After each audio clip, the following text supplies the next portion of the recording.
Olá, sejam bem-vindas, sejam bem-vindos. Hoje a gente vai ter uma conversa sobre liturgia com arte. Eu sou Pedro Luiz. Eu sou Alexandre Ferreira. Eu ia rir, eu ia cantar. Olá, um gregoriano, sabe? Uma coisa meio liturgia, arte. Mas aí, vamos no papo seco. É isso, né? Entre o gregoriano e o Gregório do Vivier, eis uma conversa. E o bregoriano também, né? Também tem isso. Esse é uma referência canônica pra nós. Exato, gregoriano falconiano. Muito bem, a gente vai falar sobre liturgia com arte, mas antes, a gente aconselha você, se você chegou aqui a primeira vez, a voltar um programa lá no seu feed de podcast e encontrar o começo de conversa. Lá a gente está falando sobre Hegel, ou Hegel, para os mais íntimos, que fala sobre a arte e mais ainda a arte na articulação da fé, não é isso, Ferreira? Sim, e digo mais, para quem está chegando agora, você pode procurar também o nosso programa chamado Arte que Conversa, com um artista de verdade, Sérgio Ricciuto Conte, e também um baita artista. E alguns meses atrás nós também soltamos o nosso primeiríssimo programa sobre liturgia. Então a gente vai manter a tradição aqui, Pedro, de subverter expectativas, né? Então se você quer o arroz com feijão, se você quer uma catequese sobre liturgia, pule para o podcast ao lado. Aqui não é nada disso. Aqui é para te provocar e fazer você ver a coisa talvez por um outro ângulo. Vai no YouTube que deve ter um monte de gente falando exatamente a falta de provocação. Agora, você quer provocação litúrgica? Vou fazer propaganda sem fazer, mas vou fazer. Procura os livros do André Agrillo, hein? Tem um livro bom do André Agrillo aí, publicado pela editora Paulus, não é? Aí sobre é provocação com categoria acadêmica. Com categoria acadêmica. Sobre a missa de Pio V, a reforma litúrgica, não é? E olha, vale a pena. André Agrillo, o Alexandre conheceu pessoalmente. Fera, hein, Alexandre? Fera, hein? Demais. Feríssimo, feríssimo. Vale a pena. É um livro sobre a reforma litúrgica. Para além de Pio V, chama o livro. Eu lembrei agora aqui. Pô, não tem como errar. Não tem como errar. Fui atrás da tradução e tudo mais e aí esqueci. Para além de Pio V. É igual bacon na pizza. Não tem como errar. Aí eu já vou dar uma discordada, né? Porque... eu não tenho... Alexandre não tem mais idade para comer gordura. E mais eu não posso falar. Entendo? Tá bom, entende? Tá mais bom. Eu não posso falar. Mussarela na pizza. Mussarela na pizza. Se você toma uma lactase antes, vai de boa. André Agrillo, galera. Velho mesmo. Eu tô velho, Alexandre. Eu tô velho. E existe um negócio chamado microbiota da esposa. Isso também pega, viu? Isso também pega. Ou se pega. No seu caso, pega dobrado. Pega. É 1,48 m. Ela conseguiu influenciar a minha microbiota de 1,88 m. Como pode? Com categoria acadêmica. Ok, pessoal. Sem mais delongas, esse parêntese não deveria estar, mas eu também não tenho tempo de editar. E vamos falar de liturgia com arte. Um pouco... Lá o Hegel estava falando, não é? Da arte como uma ferramenta para a religião. Isso. E de fato, não é? Religião e arte são assuntos que convergem, uma depende da outra. Uma coisa que eu acho curioso, eu já falei muitas vezes isso, é que, por exemplo, igrejas pentecostais, neopentecostais, que sentem falta da arte, do rito, começam a implementar a arte e o rito dentro dos seus cultos, né? A imagem pictórica, na roupa e tudo mais, né? Então faz parte, é necessário, né? Sim. Olha, o curso de estética do Hegel, ele serve pra tudo, cara. Porque ele pega ali, praticamente, as 6 artes clássicas, a saber, arquitetura, escultura, pintura, música, literatura e teatro. E, né, um curso extenso, né? Não vou dizer que eu li tudo, não. Mas, assim, por alto, né? Qual que é a grande intuição de Hegel? Que em tudo isso está, de um jeito ou de outro, né? Então ele usa aí as 6 artes clássicas como uma metáfora para você entender o mundo e tudo aquilo que o homem faz. Porque no fim é isso, né, Pedro? Tudo aquilo que o homem faz e faz querendo fazer bem feito é arte. Sim, sim, sim. O homem é um artista. Aliás, Deus é artista. Acho bonito o salmo que fala, né, que Deus plasmou os céus com dedos de artista. Bonito, né? E se o homem é a imagem e semelhança de Deus, há de fato essa beleza desse ser artista. E aí, se a gente fala de Deus, não é? E se a gente fala de religião, e se a gente fala da arte como algo pertencente, inerente ao homem, a gente pode, então, abrir esse campo de algumas discussões sobre arte e liturgia, não é? Lembrando, eu acho que tem um detalhe também, porque há hoje uma discussão muito grande nessa galerinha que acha que arte é só aquilo que foi produzido na Idade Média, não é? E de que o belo só existe ali, que sim, existe beleza na arte moderna, na arte contemporânea, existe beleza nas escolas de arte mais próximas, e não há problema nenhum da igreja se adonar, não é? Se apropriar dessas linguagens artísticas para continuar levando isso para os templos. Até porque a arte produzida no início do cristianismo não era a arte que hoje é, entre aspas, né, consagrada como bela e referencial de beleza, como pinturas renascentistas e qualquer outra coisa, e à medida em que as manifestações artísticas elas existem, não é? Naquilo que é a comunidade humana, a igreja também, né? Aqueles que têm fé e que usam a arte, elas podem sim se apropriar e se utilizar dessas linguagens. Então, não existe só arte barroca para quem tem fé.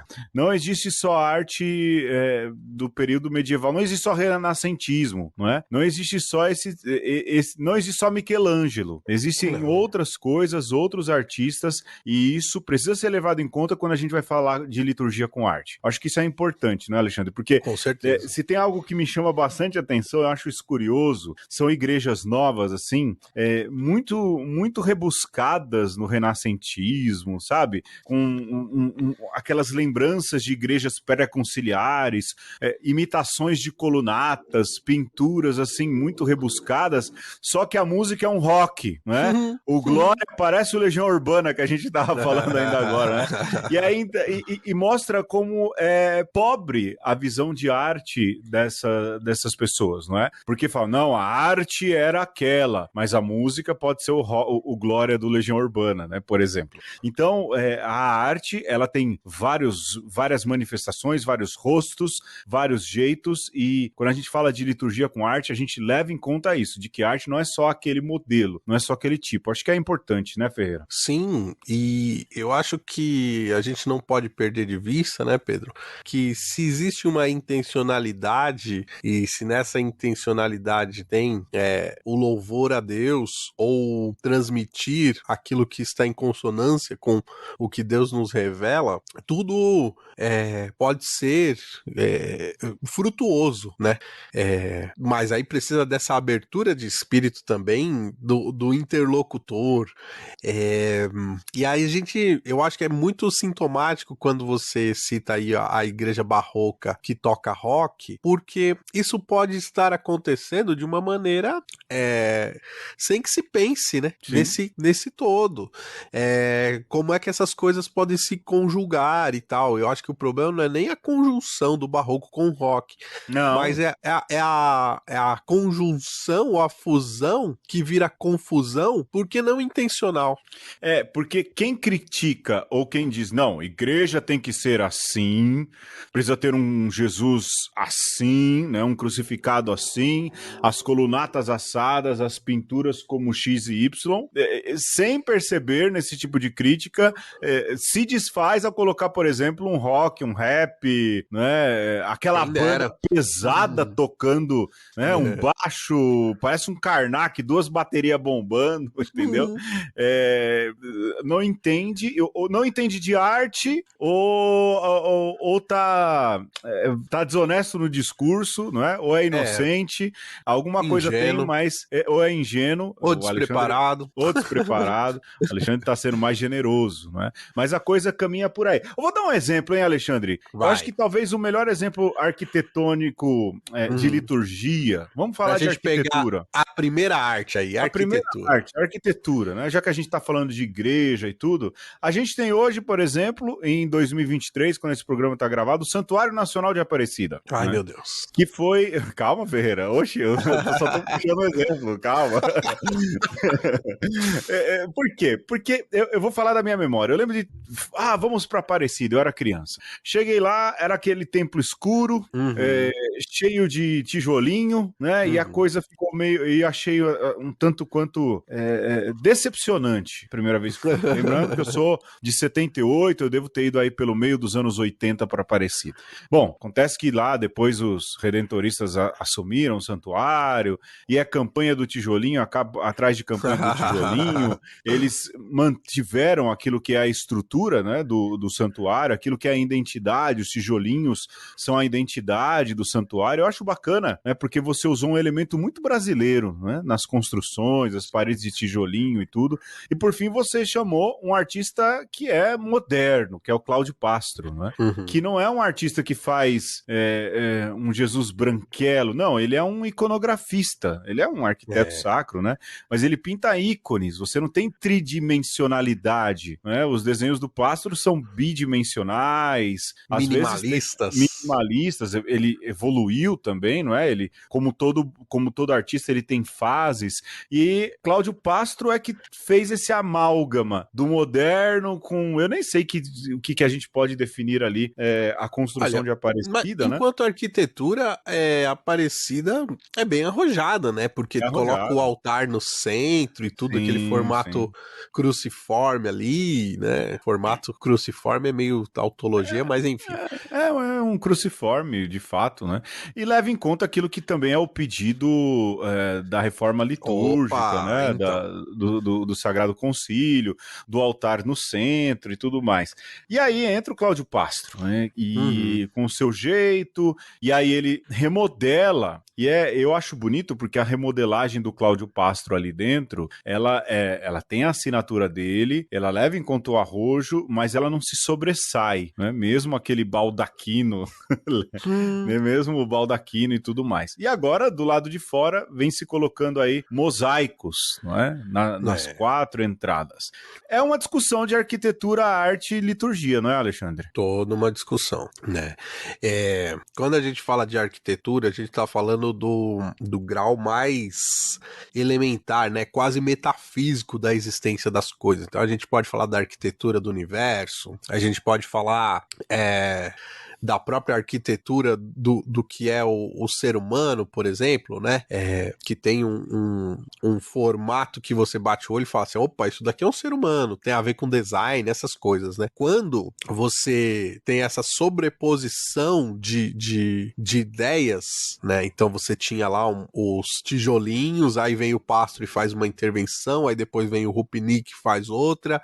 Você percebe que a coisa está sendo feita às várias mãos e que não existe uma ideia que norteia, né? Um projeto original. Um projeto original a ser seguido.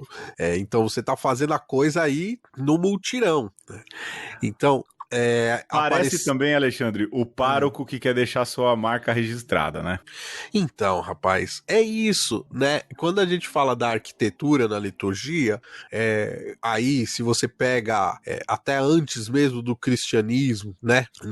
Os templos gregos que depois viram igrejas e tal, você falava das colunatas e tudo, parece que existia uma ordem ali, né? Que norteava tudo. Quando você pensa nas nossas igrejas, sobretudo quando você pensa em São Paulo, por exemplo, o que você tem? Uns caixotões, né?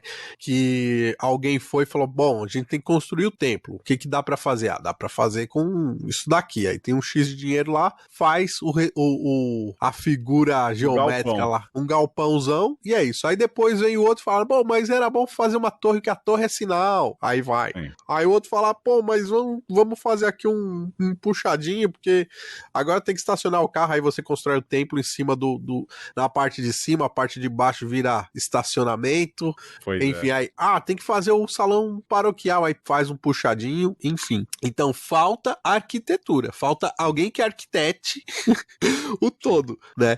E aí, ô Pedro, até no fazer, né, litúrgico semanal, às vezes falta quem arquitete, né? Falta quem prepare a celebração, né? Pra gente transpor a arquitetura não só pro prédio, pra essa parte predial, mas o próprio fazer é arquitetado. E quem é o arquiteto da liturgia? O Padre, bispo, o Concílio bispo. Vaticano II, o padre, em certa medida. O sacerdote, né? O sacerdote. Sim, sim.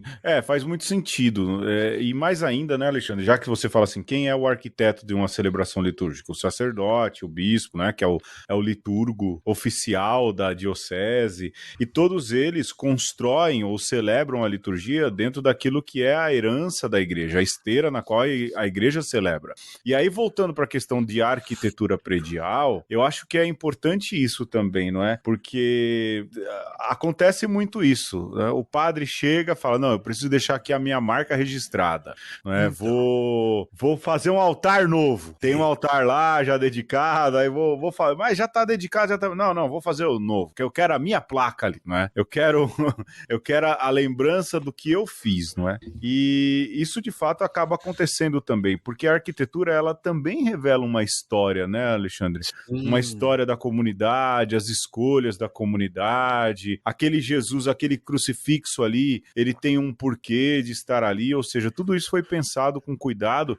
e a arquitetura ela também revela um pouco da história, né? Essa história de história, né? Mas essa conversa de derrubar porque precisa fazer um novo, às vezes precisa ser pensado com carinho se é só uma vontade de acolher melhor ou se é verdadeiramente uma tentativa de deixar uma marca registrada. E aí, esse personalismo também está na liturgia, né? Exato. O padre que não lê rúbrica e reza do jeito que quer, né? Também... Sim, que pega leitor faltando 5 minutos para começar a missa. Sim. Né? Falta arquitetura, falta arquitetar, né? Sim. Falta uma cabeça estratégica. Sim, e quem vai rezar percebe esse senso de improviso, né? Opa. E quem vai rezar, eu digo a Assembleia sabe quando a missa é improvisada e quando ela não é preparada, não é?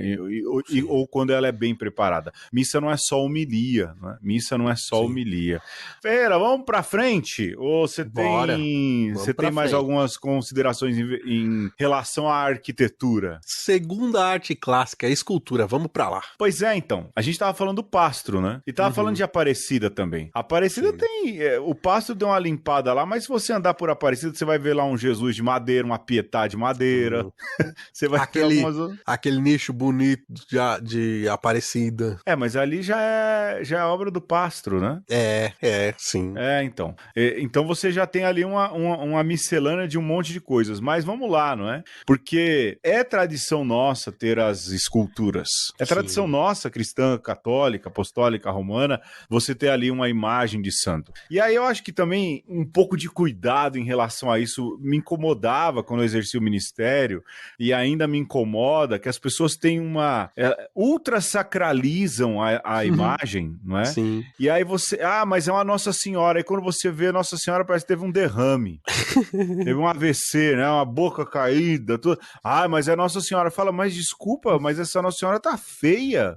É uma imagem feia. Um Jesus mal pintado. Você pode até dizer assim, é uma comunidade simples, uma comunidade humilde, não teve dinheiro para comprar, ok, né? Mas, assim, tem lugar que dá para caprichar um pouco melhor naquilo que é a arte pictórica, a arte escultural. Mas não existe só imagem de estátua, né, Alexandre? Dá para fazer arte na igreja no 2D, a gente citou o Pastro, por exemplo. Sim, a escultura como esse sair do 2D e passar pro 3D, né? Só que é isso, né, Pedro? A coisa não é porque não é um artista que fez que não tem o seu valor. Se uma pessoa, de repente, da comunidade se colocasse a esculpir ali, fizesse o próprio crucifixo da igreja, né, ou o próprio santo, que não ficasse tão bonito, que tivesse lá suas imperfeições, mas traz a marca da comunidade, né? E traz a impressão digital, traz as características, né? É bonito quando você vê um santo que não tem bem aquela cara de europeu, que tem um pouco aquela cara do brasileiro, né? E você fica imaginando, por exemplo, as esculturas de Mestre Vitalino, né? Olha que bonita uma igreja que representasse todos os seus santos com as esculturas do Vitalino, ou, né, que se inspirasse em Vitalino, que trouxesse ali a vida da comunidade e tal. Mas, Pedro, é muito interessante a gente destacar que as imagens católicas, né, as esculturas católicas, elas são extremamente pobres, se você for ver em termos de expressão. Sim. Porque elas são quase isso, o 2D representado em 3D. Então a escultura vai ser estática, numa pose sempre a mesma, né, ou as mãos postas ou as mãos para baixo. Se é um mártir, tem ali o símbolo do martírio. As roupas é sempre ali o longo, né? O longo, o hábito, ou, né, uma batina e tal, porque é muito fácil de fazer, né? Sim. Barato, né? Sem detalhe. Nada que demonstre gesticulação, ação, a não ser, talvez, na via sacra, se uma via sacra se propõe a ser, de alguma maneira, escultural, né? Porém, Pedro, vai. Falta, né, Alexandre? Falta. Essa geração nova de santos aí, pô, com calça... Eu queria ver, eu queria ver mesmo, né? Santo de calça, aquele José Sánchez de Rio, né, que é mexicano, Sim. É mártir, jovem, e ele é representado com calça jeans, porque o João Paulo II lançou essa, né? Porque se não tivesse falado, já tinham colocado uma tuniquinha no menino também, né? Dá um jeito de colocar uma tuniquinha. Mas, Pedro... Pois é, Carla Cutis, né? Pô, Carla Cutis com aquela roupinha de jogging dele, pô, show de bola, cara. Né? Mas é importante a gente lembrar que escultura não é só as imagens. Então, quando você pega um cálice, é uma escultura, né? Sim. É um utensílio esculpido feito para isso. Tudo que tem esse caráter de utensílio, né? Então, você imagina que, humanamente falando, qual que foi a primeira coisa que o homem fez? Uma casa, talvez, né? Ou adaptou uma caverna para morar, arquitetura. Sim. A segunda coisa que fez foi pegar uma pedra e lascar para afiar, né? E depois polir. Então, a escultura é o utensílio. Aí você fica imaginando, Pedro, tanta coisa que tem na nossa igreja que ou é isso, né? Ou é um cálice que é todo rococó lá e a gente não sabe nem por que é assim, mas alguém achou bonito, né?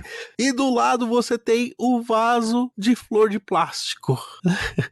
Que aí você fica falando assim, meu Deus, como é que a gente conjuga essas coisas aqui, né? Qual é a serventia? Qual que é a lógica disso, né? Esse também é um problema, porque mostra a questão de gosto, né, Ferreira? Eu digo porque, sei lá, a gente pensa assim, o cálice precisa ter dignidade, é uma reprodução do cálice utilizado pelos judeus, e sim, o cálice da bênção às vezes podia ser rebuscado e tudo, mas não tem problema de ser o rebuscado, cheio de pedra e tudo, e não tem problema ser o mais minimalista. De novo, é aquilo que a gente fala de arte, não existe uma arte consagrada, não é, Alexandre? Não. Isso é um problema, e isso envolve tudo aquilo, o Alexandre falou muito bem isso, né? Isso envolve tudo aquilo que cerca a arte feita, né? Esculpida, manufaturada, trabalhada à mão dentro da igreja. Isso passa, inclusive, pela veste litúrgica. Sim. Né? Que também, de certa forma, ela é esculpida, ela é criada de um jeito ou de outro, não é? E, lógico, ela é costurada, tem tudo isso, mas ela precisa, isso precisa ser visto, analisado e olhado como uma expressão, mas que não existe só um jeito certo, não é? Agora, o ruim é quando você inventa ou sacraliza objetos que não fazem parte daquilo que é da liturgia, né? Sim, ou às vezes em nome de uma beleza, né, uma beleza que é muito subjetiva, é muito da cabeça de alguém, você utiliza-se de coisas que são muito pouco funcionais, né? Então, uma cadeira incômoda, poxa vida, o banco da sua igreja também é uma escultura, Sim. né? Ela não tem uma função, talvez sacra, mas ela deveria te ajudar a rezar também. E, poxa, Banquinho sem encosto. padre. Isso é dos modernos, eu vou criticar. Então. Agora, eu não sento mais em presbitérios, não é? Mas banquinho sem encosto. Ô, Alexandre, aí é de sacanagem, né? Sim, padre, em vez de você trocar o piso da igreja pela 25ª vez, que tal investir nos bancos para assembleia mais confortáveis, hein? Ô, bonito, hein? Genuflexórios almofadados, hein? Pois é. Eu agradeço. Da minha idade, ultimamente, agradeço mais ainda. Mais ainda. Isso. Não, tem igreja que nem genuflexório não tem. Igreja católica sem genuflexório. Cara. Não, aí o padre fala assim: não precisa ajoelhar. Aí, porra. Então, cara, aí eu vou te falar há um outro problema muito sério aí de má interpretação litúrgica, nessa história que não precisa ajoelhar, bicho. Cara, até o sacerdote que tá oficiando ali se ajoelha diante do mistério, né? Menos, né, pessoal? Menos, né? Durante a liturgia, alguns gestos são importantes. Agora, os liturgista que é modernoso vai ficar bravo, vai chamar a gente de rococó, hein? Vai chamar, hein, Alexandre? Vai chamar. Mas é a índole do povo, né? Tem que também levar em consideração, não é só o seu estudo não, fi. E outra, Nosso Senhor se comove com aquilo que parte da sinceridade do povo. Ferreira, uma musiquinha, a gente já volta? Cá de ser.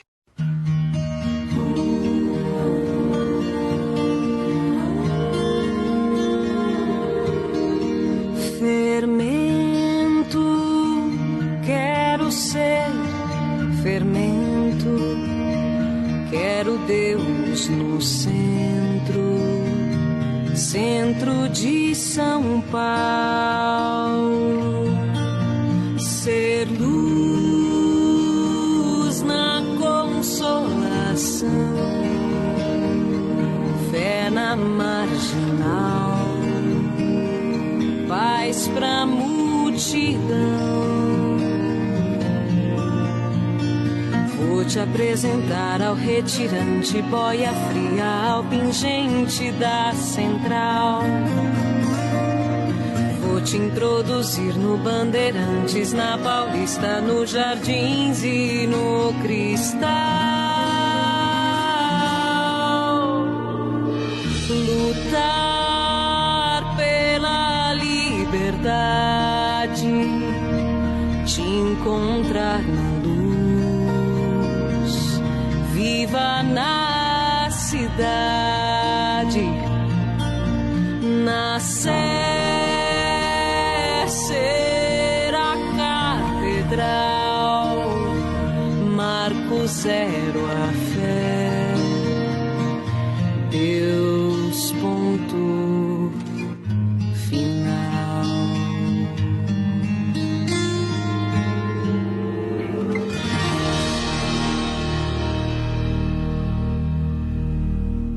E no episódio de hoje nós estamos falando de liturgia, mas é com arte, né? Tem o futebol arte, né? E tem que ter a liturgia arte também. Vamos fazer direito e vamos fazer bonito, né? Não vamos entrar no campo de qualquer jeito e muito menos, né? Vamos ultrapassar o átrio do Senhor para fazer bobagem dali para frente. Tá pensando que liturgia é bagunça? A gente já falou, não é bagunça não, né? De jeito maneira.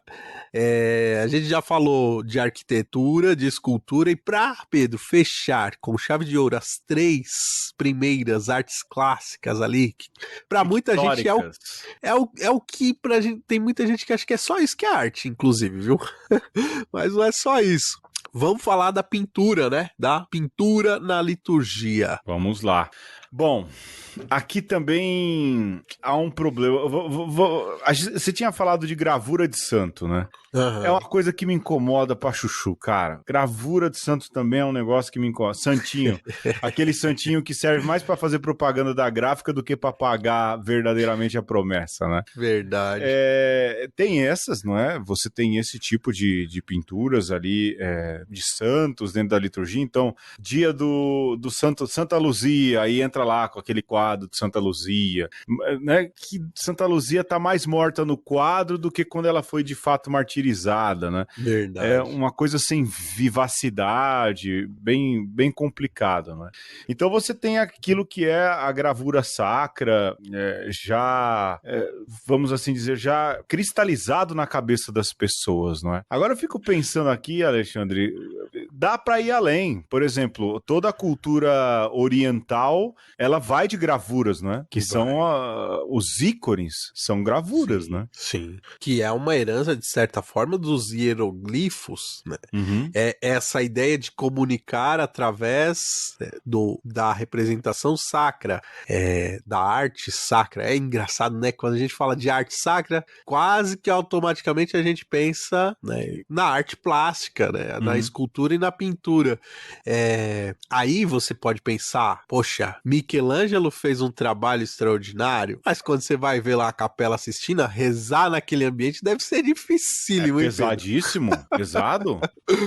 É muita informação e tal, é bonito de ver, mas... Até as cortinas são pintadas, né? O detalhe de drapeado Sim. de cortina é pintado. Não, é muito pesado, é impossível de rezar. Desculpa, mas os papas são eleitos ali, mas é impossível de rezar. Eu não consegui rezar ali. É uma representação do seu tempo, né? Do espírito da época e tal, do Renascimento, mas a intuição que está lá nos ícones, que eu acho que o Pastro trazia muito bem, né, de você não carregar tanto na profusão de detalhes e tal, e ser mais, né, sintético, eu acho muito convidativo, né? Comunicar, mas sem, né, contrastar e nem chamar atenção demais. É uma arte, né? Você conseguir fazer isso.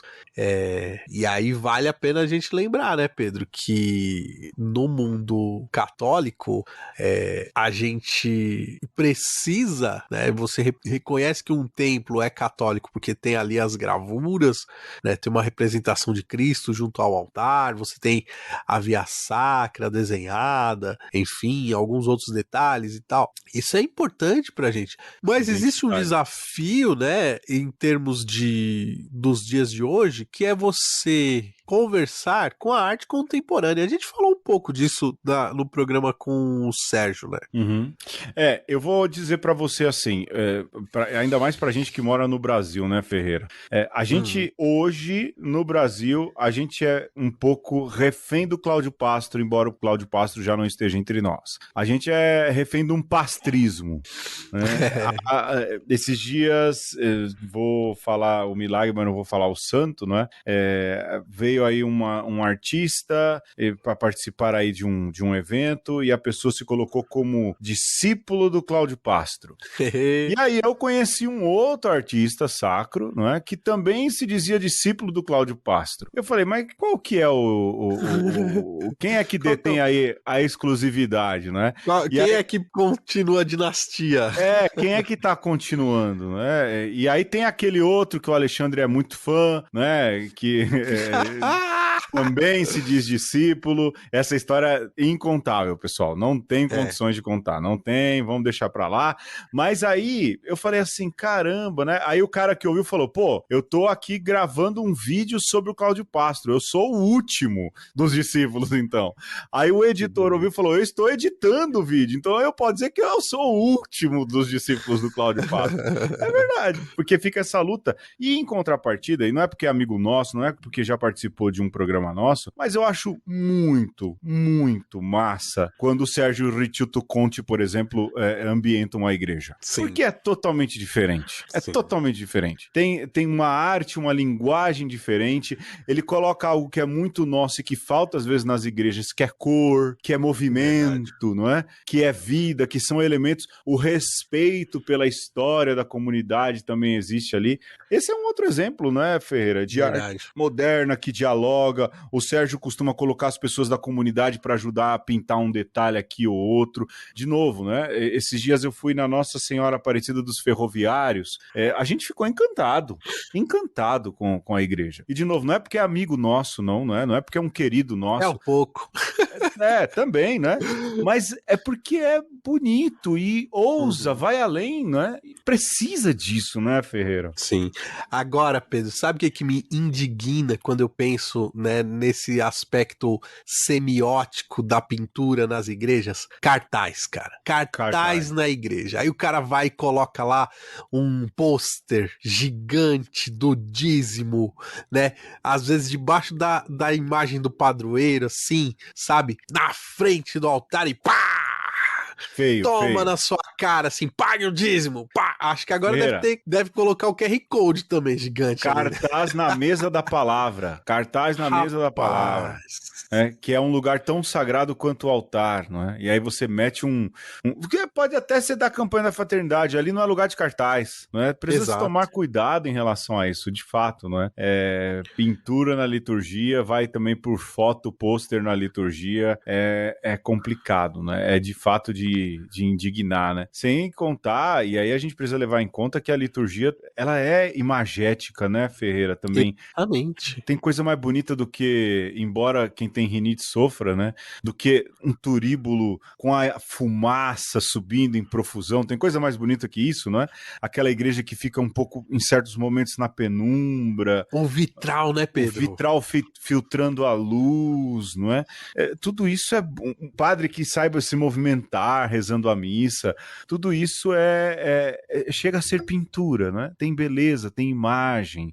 Esse ar celebrante, essa é uma arte também, né? É uma Precisa arte. ser recuperada também. Essa a arte de celebrar, com a comunicação não verbal, né? Exato, do celebrante, né? E a gente pode falar, porque a gente já passou por aí, não é só repetir palavra, abrir braço, fechar braço, se abaixar, se levantar, não é isso, tem todo o padre Valeriano Costa dizia isso, né?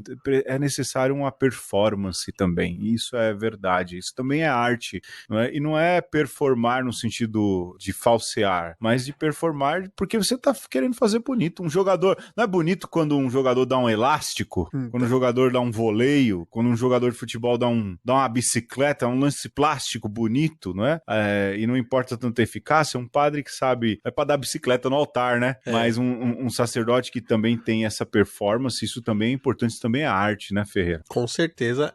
Eu vou retornar um pouco isso mais na frente, Pedro, mas acho que a gente pode ir para a quarta arte clássica. Música na liturgia. Acho que a gente nem precisa se estender tanto. Não, já falamos isso em muitas outras oportunidades. Muitas outras, tem programa também sobre música católica, por aí e tal. Mas eu acho que é importante a gente lembrar, né, até fazendo esse gancho aí com o que o Pedro falou, que na vida, né, Pedro, o que é a música? Se você já se namorou, você sabe que tem uma música ali que a Love Story tá ali naquela música ali, né? O Love Song, que quando toca você fala, poxa vida, é a nossa música, meu bem. Exato. Quando você tá assistindo um filme, aí o Pedro vai nadar de braçada, né? A trilha sonora faz toda a diferença, né, Pedro? Toda. Mesmo série. Esses dias aí, a gente tava vendo uma série aqui, entrou uma trilha,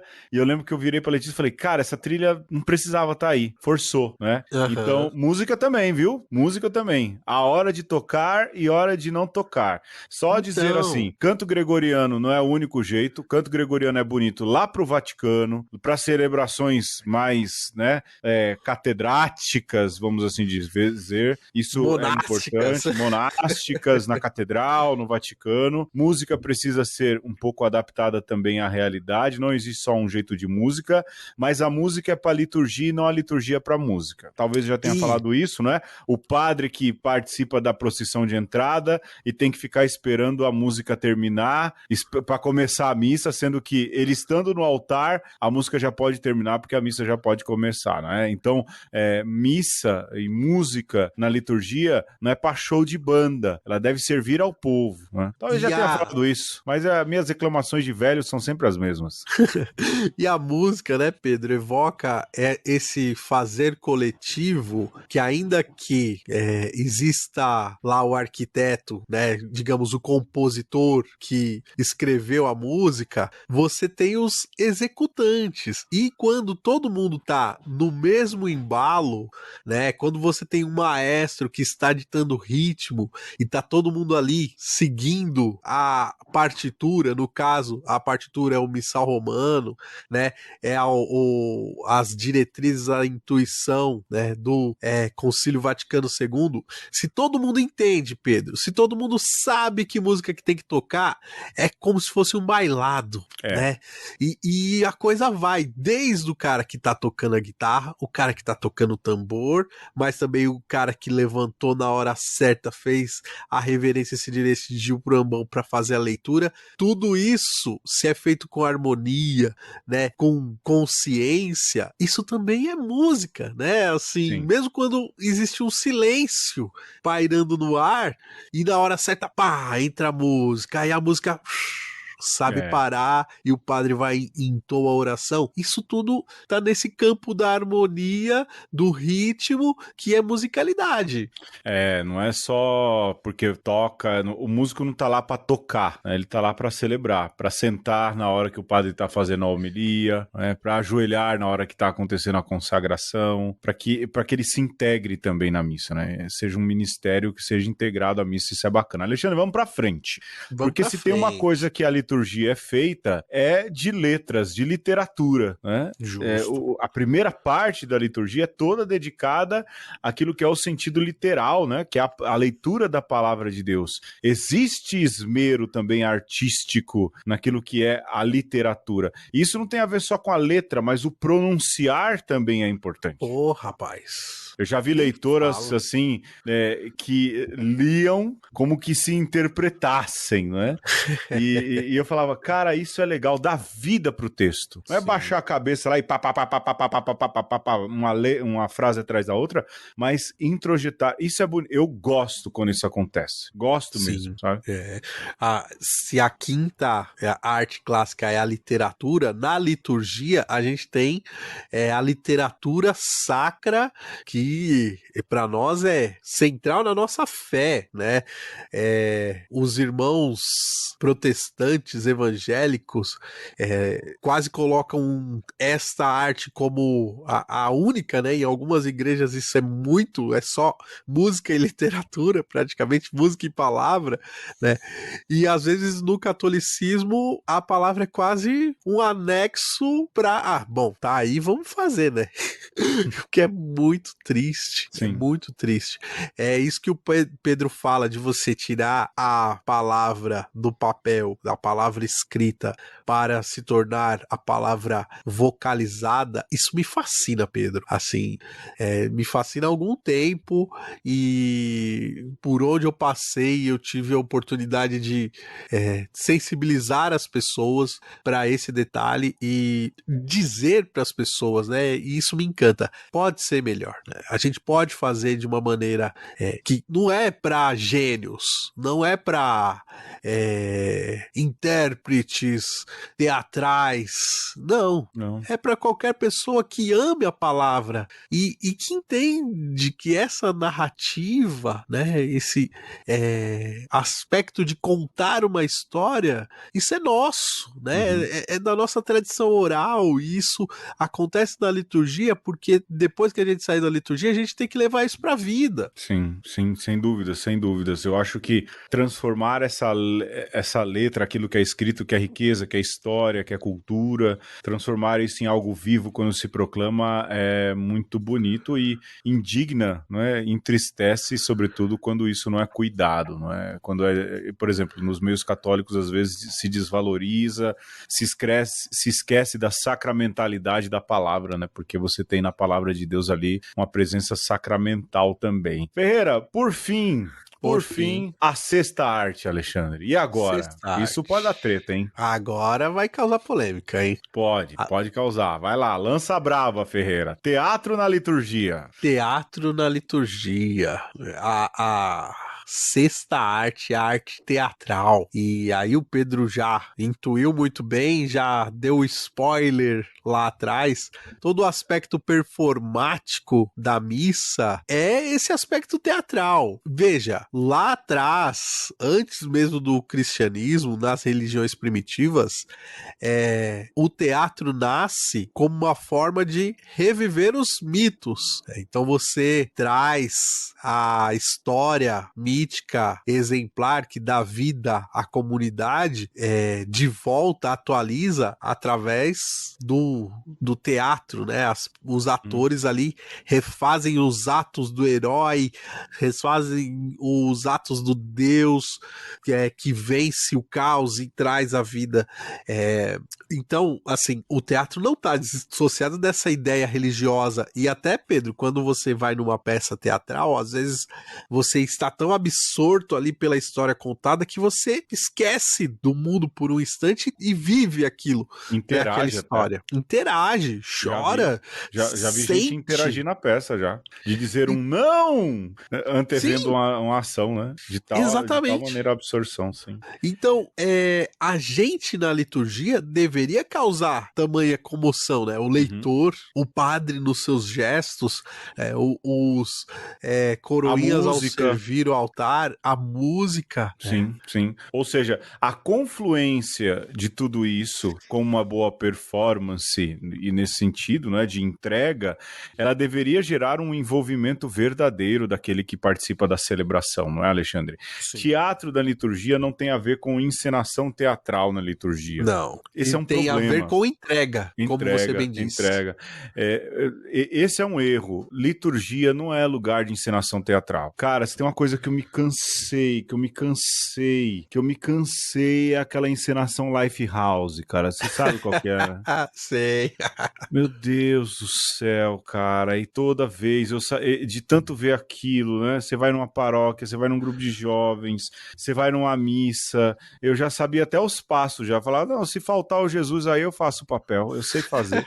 Não é? Essa banalização não é lugar. Eu vou te contar uma vez, numa paróquia lá na Grécia, fizeram a encenação da Paixão de Cristo, o menino que fez Jesus rebentou, sabe? Sim. E aí na hora, no dia da ressurreição, no sábado de aleluia, uma pessoa falou, mas e se em vez de entrar com a imagem do Jesus ressuscitado no canto de glória, entrasse o ator que fez Jesus, não é?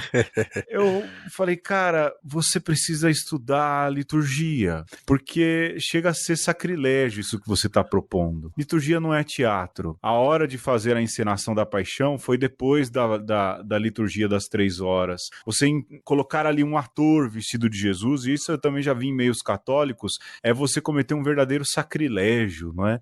Não é lugar de encenação teatral. Ah, mas para criancinha, bom, para criança, num outro contexto, com um certo cuidado, beleza, mas criança também não é bicho tonto, não é bicho burro, não é.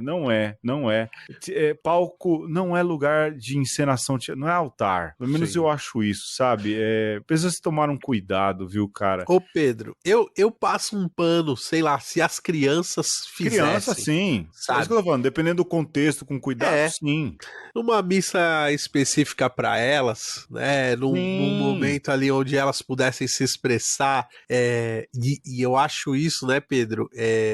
A gente volta à questão da intencionalidade. Para quê, né? É para quem está executando se aparecer, ou esse movimento de deixar com que a atmosfera e com aquilo que está sendo celebrado tome conta da gente, né? Então, o Cristo age em persona Christi, né? Não que Cristo seja um personagem, mas o padre, de alguma forma, tem que fazer o mesmo esforço do ator de assumir aquele papel por aquele instante, como se nada mais existisse, como se a sua própria personalidade não existisse. Você presidir, né? Quando você fala o presidente, né? Hoje o presidente, por exemplo, do Brasil é há algum tempo era outro, mas o cargo de presidente, você exerce esse cargo, você exerce a presidência de Cristo na celebração, né? Porque se o cara tá celebrando ali, mas já tá pensando no frango que vai comer na casa da dona Maricota depois que terminar a missa, perdeu o sentido. Então, poxa vida, né? Ou então ele se preocupa com tudo, uma mosquinha voou, o cara já Né? Pô, então, peraí. Fica cerimoniando a celebração em vez de oficiar a celebração. Se taxiando. É duro, viu? Então, É duro. Né? Que Persona Christi é esse que qualquer coisa te tira, Sim. né? E te deixa bravo, e você esbraveja com todo mundo e faz cara feia. E o povo vê. Essa coisa do teatro, né? É ambígua mesmo, né? E como a questão da dança, né? A gente já tá quase terminando o tempo aqui, Pedro, mas dança na liturgia pode ou não pode? Depende. Né? Se é um corpo de baile que vai entrar e vai ficar ali, né, sensualizando na frente do altar, é ridículo. Mas se todo mundo ali começou a bater palma e deu uma gingadinha no corpo e tal, e tá todo mundo nesse clima de uma forma natural, porque, né, a liturgia envolveu, opa, pra mim tá valendo. Cara, eu fui com a minha sobrinha na missa esses dias. E ela pequenininha, não tem nem um ano, né? Tava amarradona lá na igreja. Começou a música, ela começou a se balançar um pouquinho. Eu balancei também. E se eu tô feliz, eu tô animado na missa, e agora não tenho a obrigação da celebração, um passinho pro lado, outro passinho pro outro, não tem problema. Isso é alegria. Isso é você estar de fato envolvido. O que não pode, como disse o Alexandre, é o corpo de baile. Isso não é liturgia, é teatro. E peça teatral é pra ser feita no salão paroquial ou no teatro. No mais, eu não falo mais nada, Alexandre. O tempo está esgotando no servidor. Eu deixo aqui o meu obrigado e o meu beijo. O meu abraço, o meu aperto de mão e celebre bem, gente. É. Dá pra ser melhor, viu? Dá, com arte.